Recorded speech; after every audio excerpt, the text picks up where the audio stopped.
அன்பார்ந்தவர்களே, உங்கள் அனைவருக்கும் என் அன்பான வணக்கங்கள். நம்முடைய வாழ்க்கை ஒரு புனிதமான பயணம். அந்த பயணத்தில் நாம் தங்கியிருக்கும் கூடாரம் நம்முடைய இல்லமும் நம்முடைய உள்ளமுமே ஆகும். ஒரு வீட்டில் செல்வம் இருக்கலாம், புகழ் இருக்கலாம். ஆனால் அங்கே தீமை குடிகொண்டிருந்தால் அந்த வீடு ஒருபோதும் ஆசீர்வாதமான இடமாக மாறாது.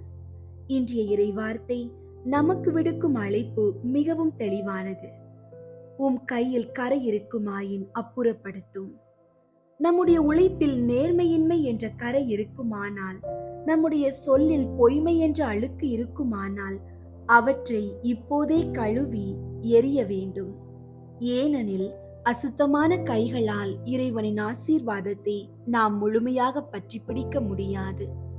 புனித சூசையப்பர் வணக்க மாதமான இந்த மார்ச் மாதத்தில் நாசரேத்து திரு குடும்பத்தின் அந்த புனிதமான கூடாரத்தை நினைத்து பார்ப்போம். புனித சூசையப்பர் தன் உழைப்பை அரும்பெரும் தவம் போல செய்தார். அவருடைய கைகளில் கடின உழைப்பின் தழும்பு இருந்ததே தவிர அந்நியாயத்தின் கரை ஒருபோதும் இருந்ததில்லை. அதனால்தான் அந்த எளிய கூடாரத்தில் உலகத்தை ரட்சிக்க வந்த பாலகன் இயேசு பாதுகாப்பாக குடிகொண்டார்.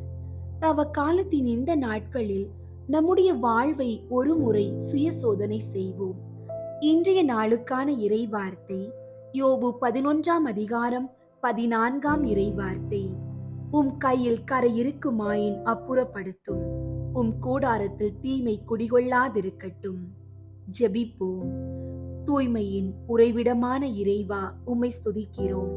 ஆண்டவரே, இந்த தவ காலத்தின் புனித நாளில் எமது வாழ்வை உமது ஒளியில் ஆராய்ந்து பார்க்கிறோம். எமது கைகளில் படிந்திருக்கும் அநீதியான கரைகளையும் எமது உள்ளத்தில் மறைந்திருக்கும் தீய எண்ணங்களையும் உமது இரக்கத்தால் கழுவி துடைத்தருளும். உம் கூடாரத்தில் தீமை குடிகொள்ளாதிருக்கட்டும் என்ற வார்த்தையின்படி எமது இல்லங்களுக்குள் நுழைய துடிக்கும் பொறாமை, கோபம் மற்றும் நேர்மையற்ற செயல்களை உமது வல்லமையால் தடுத்து நிறுத்தும். புனித சூசையப்பரின் பரிந்துரையால் எமது உழைப்பு நேர்மையானதாகவும் எமது குடும்ப வாழ்க்கை புனிதமானதாகவும் மாற அருள் புரியும். ஜெபமாலை வழியாக நாங்கள் ஏறெடுக்கும் ஒவ்வொரு மன்றாட்டையும் கனிவுடன் ஏற்று எமது கூடாரத்தை உமது தூய ஆவியின் பிரசன்னத்தால் நிரப்பியருளும். நாங்கள் புனிதமான கைகளை உயர்த்தி உம்மை தொழும் வரத்தை எமக்கு தந்தருளும். ஆமீன்.